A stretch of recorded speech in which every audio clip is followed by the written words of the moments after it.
Hi, friends, and welcome back to With Great People, the podcast for high-performance teams. I'm Richard Kasparowski. Our special guest today is Michael Spayd. I think of Michael as the person who brought integral theory into agile product development and into working with teams. And I know he's going to tell us more about that. He's always pushing the edge, and we're going to learn a whole lot more from Michael today. To support this podcast, visit my website, kasparowski.com. Hey, Michael, thank you so much for being here today. Hello, Richard. Thank you for having me. I appreciate your invitation and the chance to sit down like this. It's a pleasure. Every time I have a chance to chat with you, it's awesome. It's mind expanding for me. Is there anything else you would add on to that intro? Anything else that we should know about you? Well, I founded the Agile Coaching Institute with Lisa Atkins in 2010, as most people know, and I finished the book Agile Transformation that I was writing for 8 years, and my co-author Michelle Dore really helped in that, and we started a company together, and then more recently I've started the Collective Edge, and that feels like it's going to be, I'm in the age range where I'm not going to start another company, where this is the last opus. So I want it to be good, and I want it to be, part of my legacy, and the mark that I've tried to make on the world. All right.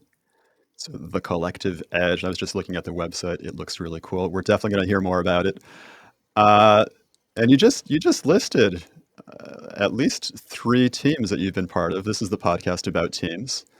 And we ask every guest about the best team they've ever been a member of their life. And when we say team, I often use a really generalized definition of team. Any group of 2 or more people that have a shared goal. This could be a work team. This could be a non-work team. Any kind of group of 2 or more people with shared goals. What's the best one of your life? Well, I was thinking about this, Richard, and I don't know that I could pick the quote best team. It's not how the world occurs for me, but I did think of 3 very strongly, and one of them, the first real team, I would call it, best team, I don't know, but best team at the time actually, was back in the mid 90s, and it was we were working in a really big telecom and in a trying to get records, drawings of buildings and stuff that they had thousands of buildings. So it was a lot of stuff, and get them all available electronically, basically, to their architects and their building planners. And this was a group of 5 people, and we just really gelled in just this really beautiful way. And perhaps the single most important thing I learned from this group was that one, everybody's contribution on a team is decidedly not equal. I mean, we have this harmony thing that we want to act like everybody's, has an equal contribution, and that's just ridiculous. That's just almost never true. But at the same time, everybody's fulfilling their piece was critical. So it's not like you can have slackers on a real team. Like they're one of the people was did a sort of a different kind of a function, but that function was for her to rise up to her own capability was like critical, and it sort of supercharged the team for everybody to be doing their best, even though that was not the same or at all. It was different. That definitely left an impression on me. The second team I thought of was at Agile Coaching Institute, and Lisa and I were the core of that, but we added Michael Hammond and Leslie Riley and David Chilcott and Cynthia Lloyd Darst, a number of other people, and we just had a simpatico with each other and a flow. We could finish each other's sentences. I mean, we did that regularly in teaching, and we made a really big impact, I feel like, on the Agile coaching world. And it was from some kind of, I don't know what to call it. It was some kind of stickiness or some kind of, we were aligned around a purpose, and we had tremendous fun doing that. It was a real joy. And the third one is me and my COO of the Collective Edge, Marie Murtaugh. And I've never had a partnership where somebody could completely get past my defenses, like just bypass them, and tell me, all the honest things without me feeling defensive about it particularly. I mean, I feel resistant sometimes, but there's just an honesty and a straightforwardness about, I can be a very strong-willed and persuasive person, and it's easy to get bowled over by that. And Marie doesn't do that, and she respects me at the same time. So there's this kind of, this, I don't know what to call it exactly. There's this flow or this interdependency.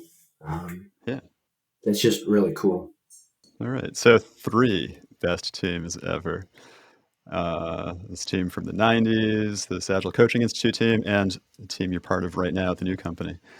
I don't know if you want to pick one of those teams or take the 3 of them in aggregate.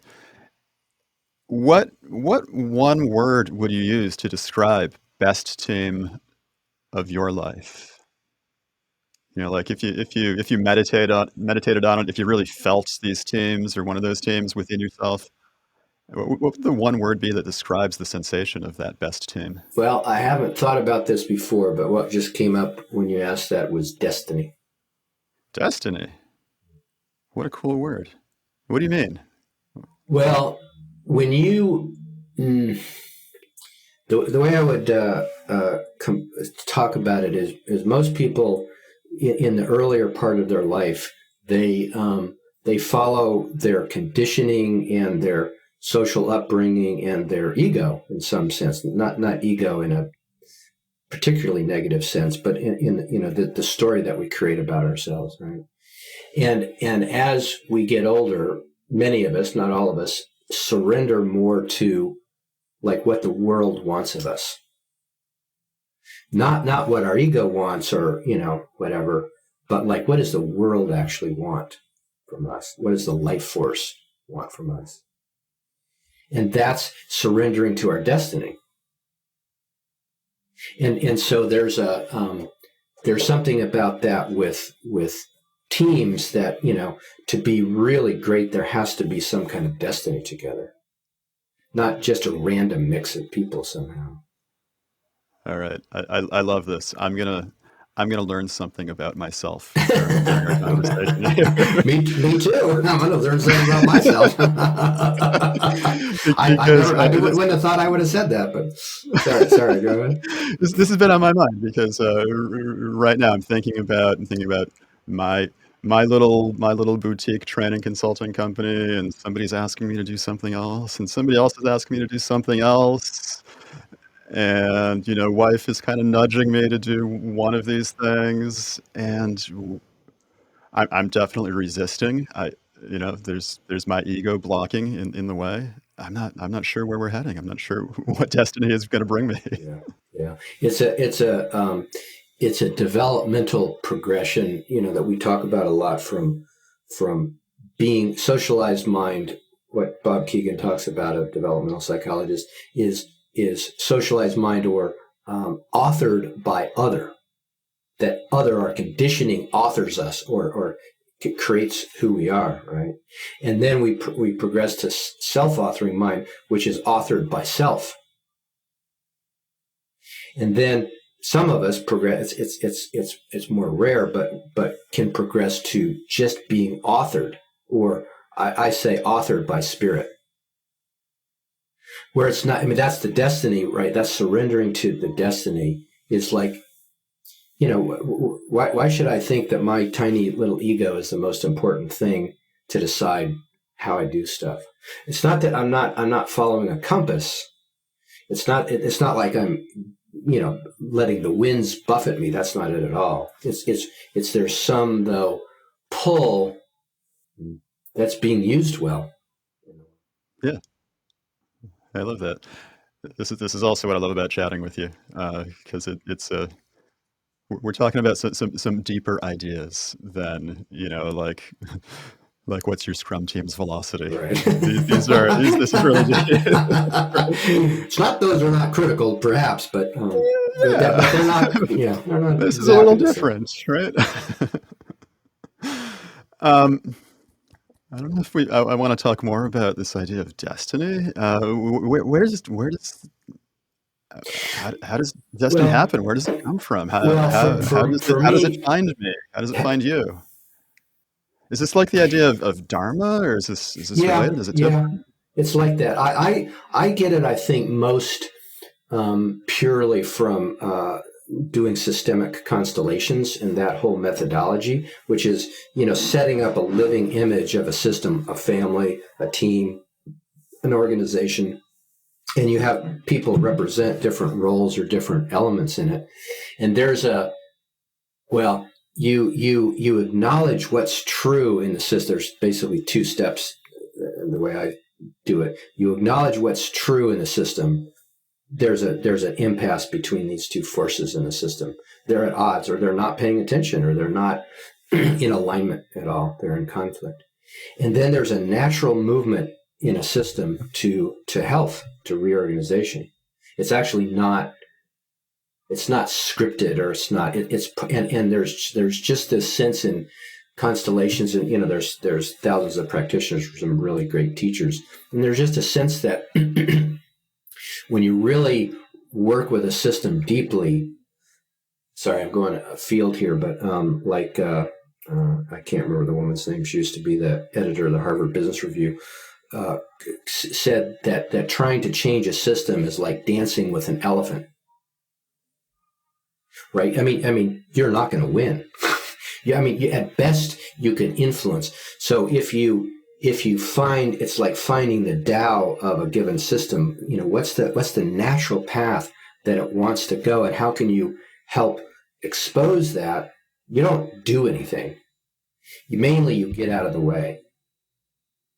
So that philosophy for me is and they use the word destiny certainly sometimes. That there's something in who you are uniquely, and who your ancestors were, and there's just being in harmony with that or not. It's fighting that. It's allowing the life force to flow through you, or it's blocking it. Right. All right. Fascinating stuff, and I want to keep going. These one of these three best teams, or all three of them in aggregate. How, subjectively, how do you know these were great teams? What are some I don't know qualities of these teams that help you know?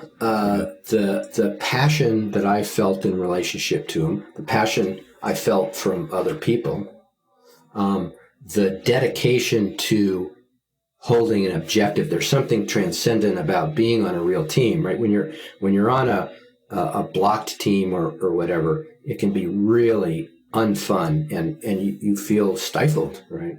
When you're on a real team, you might feel really challenged, or it might be tough at times, but you feel held together by a purpose of some kind, right? And you're willing to let go of some of your own preferences in service of that purpose.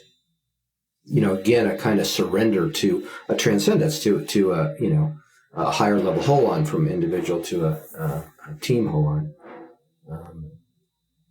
to like let the force of that, the spirit of that, guide.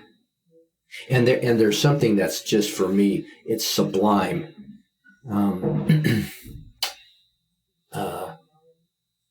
When people do that together, it's a beautiful, it's a magical thing. I've asked when I've taught about teams in classes. I've asked people a similar question to you. Who's been on I put it as who's been on a real team, and just ask them to describe like a few, just what you're doing, a few attributes or whatever, and you can feel them light up, right? Whatever they say, like they come up, so to speak. They're not. They're not dead or just telling a story or something.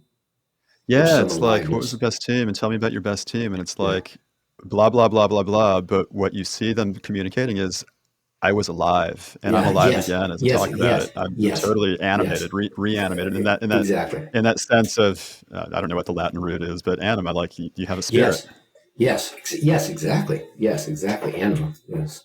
Yeah, you're animated. Um, Yeah. yeah, because of though that term is sort of bastardized because of cartoons, I think. But yes, Yeah. anima. Yes, is the root. Yeah, exactly. Is there anything objective about these teams that people outside the team could see or observe or Oh, absolutely. measure? I mean, like my observation and what I teach people when I do that is, you can feel from the outside that you better not mess with a real team. I mean, they're a force of nature. They've got a superhumanness about them, and with a divided team or whatever, you can manipulate them or do manage them or whatever if you're superior to them in the organization. With a real team, you better get out of the way because you're going to screw. I mean, and you can feel that. It's or you know what I mean. Um, so I don't know if that's exactly objective in the normal sense of the term, but you can certainly experience it from the outside.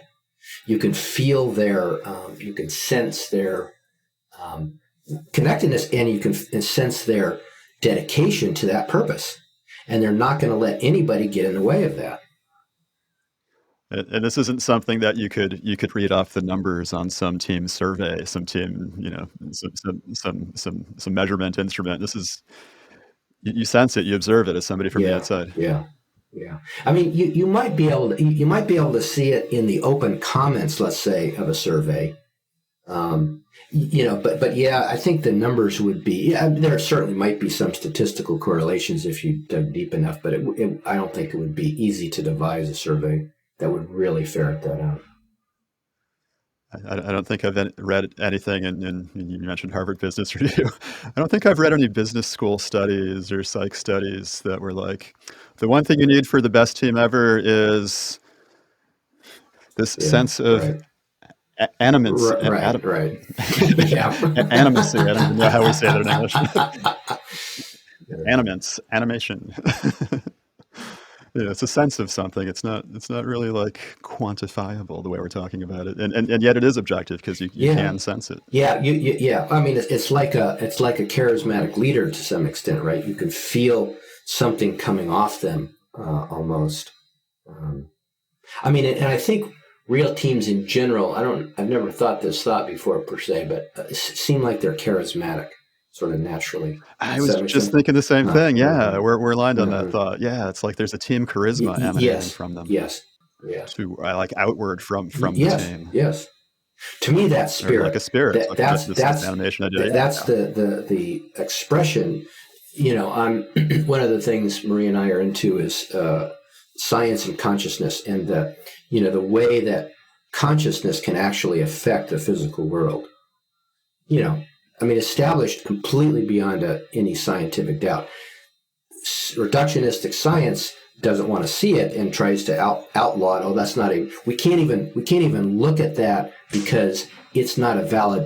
It's impossible. So we're not going to do an experiment. What? I didn't think that's what right. empirical thinking Because would we be. don't have an instrument that can detect it. It's But it's they like do. we're I talking mean, about. this Princeton Engineering Anomalies Research Lab, did it for 28 years, and they completely established that humans can affect random event generators. Okay, tell me more. What is this all about? Well, it's it goes it's a new it's not a Newtonian view. We have a Newtonian view of the world in, not in physics so much, but there's a reductionistic view in science that certain things are impossible, and therefore we shouldn't even talk about them. But this group at Princeton did research. They created a true random event generator that did coin flips, the equivalent of coin flips, so that it would track along a center line like that, right? And they have a machine that shows you the upper limit and the lower limit of where statistical probability is, right? And they have people try to influence where the coin flips go, essentially. And you can do it. There's no question. I mean, people aren't able to control. They're not able to have a massive effect like they can always do it, or they can do it at huge amounts. But a person can definitely say, I want to go up or I want to go down.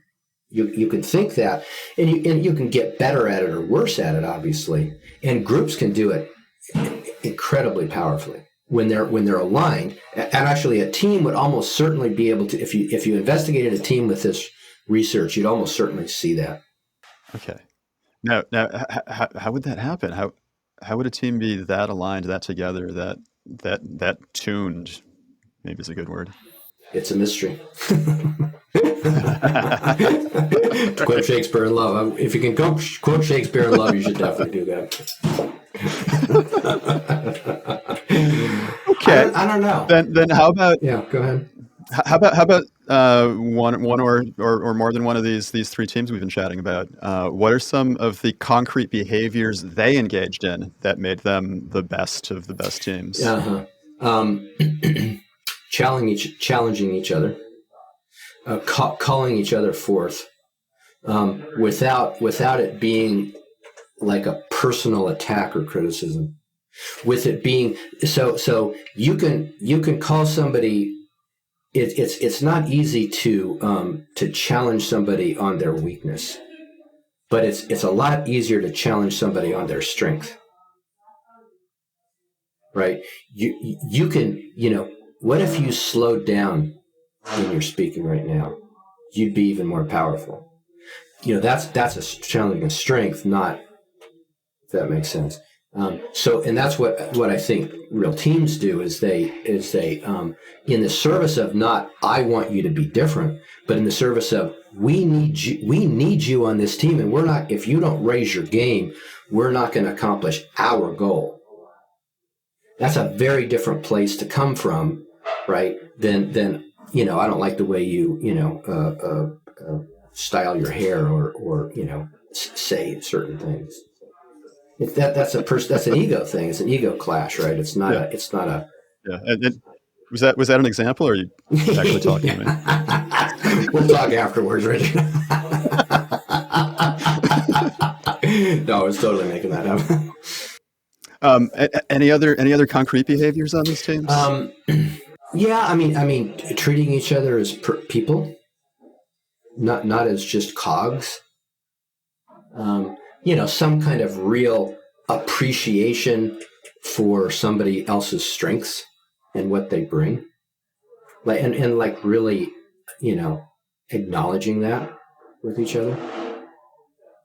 That's all that comes to mind. I'm sure I'll think of more right after you ask the next question. All right.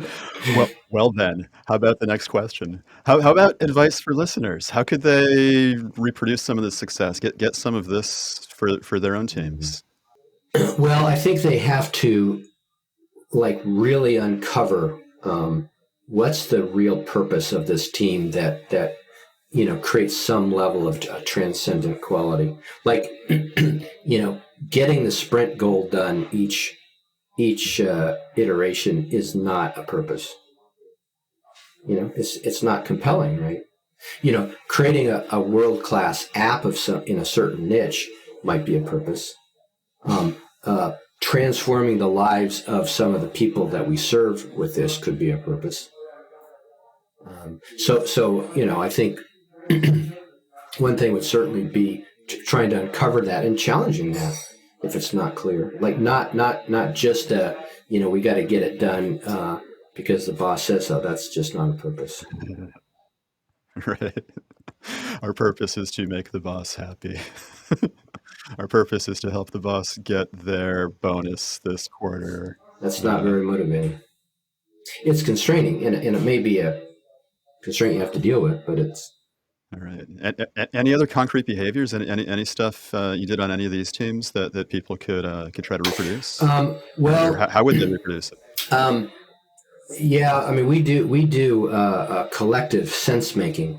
So how to, like, exposing how your mind works in a given situation, like what you perceive and how you interpret that, what you make up about that, and being transparent about that is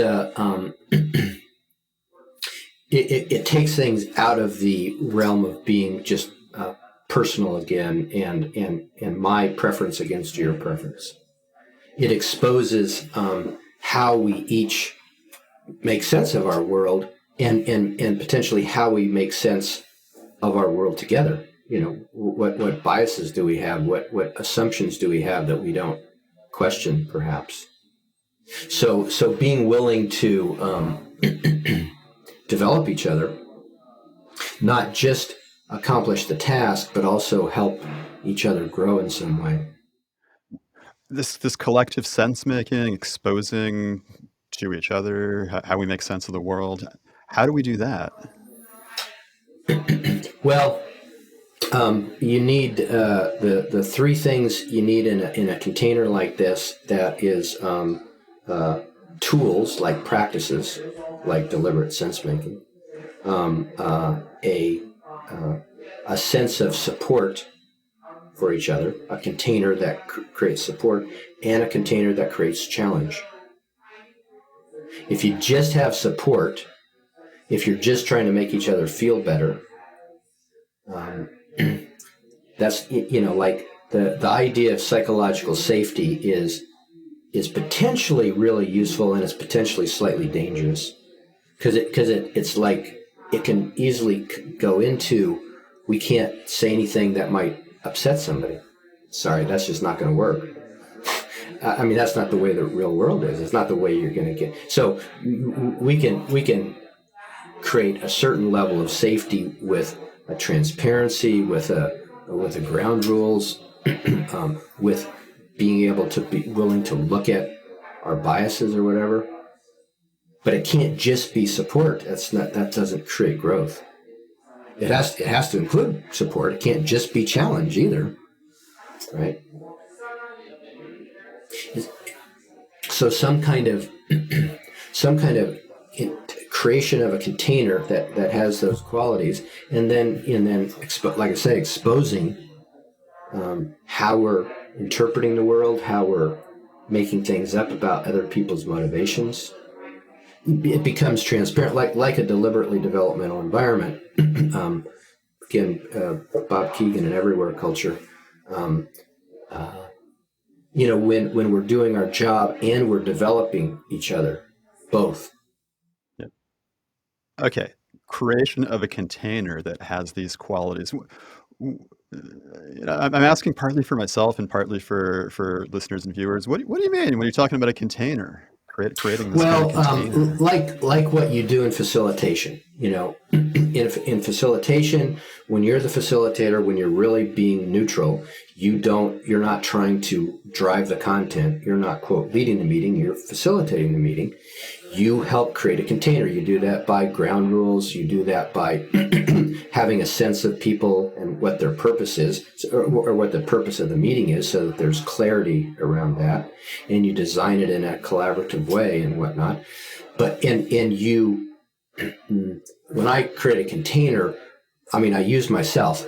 The most important tool of transformation I have is my own self and my sense-making complexity.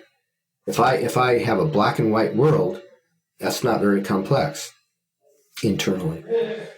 If I can understand paradox and different points of view, and I use that by modeling it, in a container, disclosing about myself, exposing my own, how I'm interpreting what's happening, how I'm sensing what's happening. My willing to be vulnerable in that way creates safety in the container and it starts to, at least, not being not being attached to a specific thing, not capitulating. It's not just do whatever the team says. That's also a mistake, I think. It's not like it's, as a facilitator, I don't just ask the group to vote on everything, how we do a process. No, I'm the process expert there. I got to bring, that's what I'm bringing. I tap into, I probe in the group. I get a sense of what resonates with them. It's not like I'm doing it in my mind, but also am not putting it to a vote particularly. That is very, very helpful. Yeah. Yeah. What else have you been thinking about lately? What else have you been doing? Is there anything else you want to add on to all this conversation about teams, about anything at all? Well, you mentioned the integral model before, and that's certainly very important to Yeah, me. I think I first learned it from you. I know it's not the only thing that you share with people. I know you didn't invent it. It's something you share, but you also brought it to a different level. You Yeah, adapted I it mean, I really applied it nicely. first to the agile world, and created a framework, the Integral Agile Transformation Framework, that encapsulates that. And the whole premise of that is that to really deal with a complex world, we need the ability to take multiple perspectives, because no perspective is right. There's no such thing as God's perspective or the one true perspective. There's only different perspectives, and the thing that you can say about them in general is that they're right, but they're only partial. Like Orsk says, everybody's right, but only partially. That's such a different position to take on the world, right? And Integral helps us see different perspectives, like the four quadrants, I, we, it, and its, like the altitudes, amber, orange, green, teal. Those are all different perspectives. Like holons, those are different perspectives: individual, team, program, organization. And so it's like a certain kind of fluidity, or a certain kind of, it's almost like a Aikido or Jiu-Jitsu or something, where we, like in Aikido, there are no attacks. There are only defenses. Because you're not trying to start trouble or something. You're trying to end trouble, and you take it by, you have to take in the person's energy. You don't go hard against them. You take their energy and use it in a different way. And it's like there's something, for some reason I just thought of that in this conversation, that perspectives, there's like an Aikido with perspectives. You don't have to fight them. You don't have to decide whether they're right. You have to dance with them. That makes sense. Oh, that's interesting. Oh, if I saw the world that way, I'd do exactly what you're doing. I don't see the world the way you do exactly, but if I did, I totally get that. That creates a different, it creates a transparency or something, or a. Yeah. Yeah, it's agile. I love the Aikido and Jiu-Jitsu metaphors. I practiced Taekwondo for a long, long time, and we did a lot of sparring, okay? So this is like, combat practice without hurting each other, right?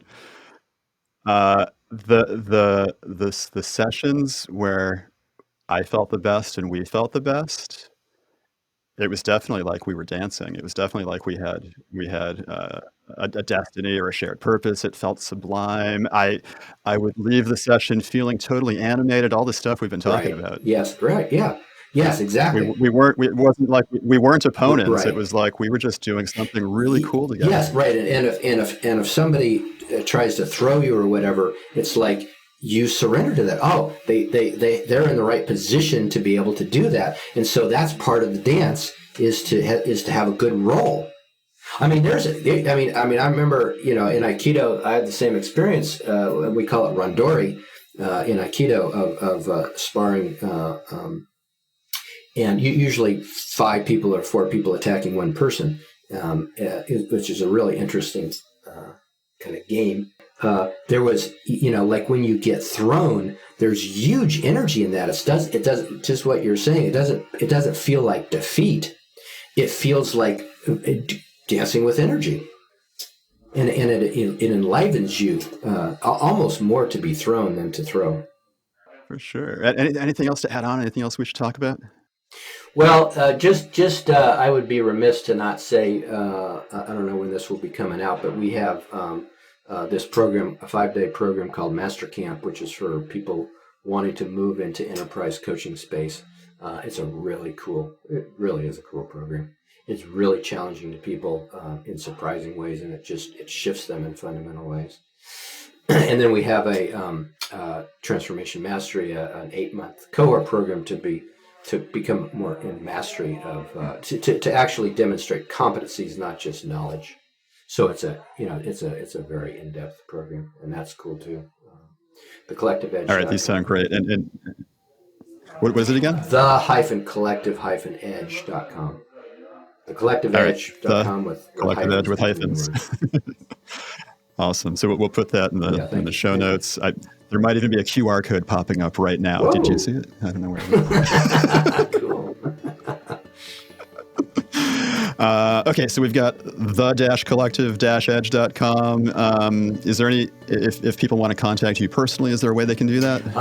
Yeah, just on the website, info@thecollectiveedge.com. Well, awesome. Michael Spayd, thank you so much for joining us today. This has been such a fun conversation. I really loved it. Yeah, I really enjoyed talking to you, Richard. It felt very generative, and there was a delight in it. So thank you. For sure, definitely on my side, absolutely. It was destiny. Apparently. I mean, for real. I guess that might be what generative means. We had some destiny here. Yeah. All right, so we'll wrap up now. Here's the standard wrap up. And remember, listeners, viewers, to support this podcast, visit my website, kasperowski.com. We'll see you next time.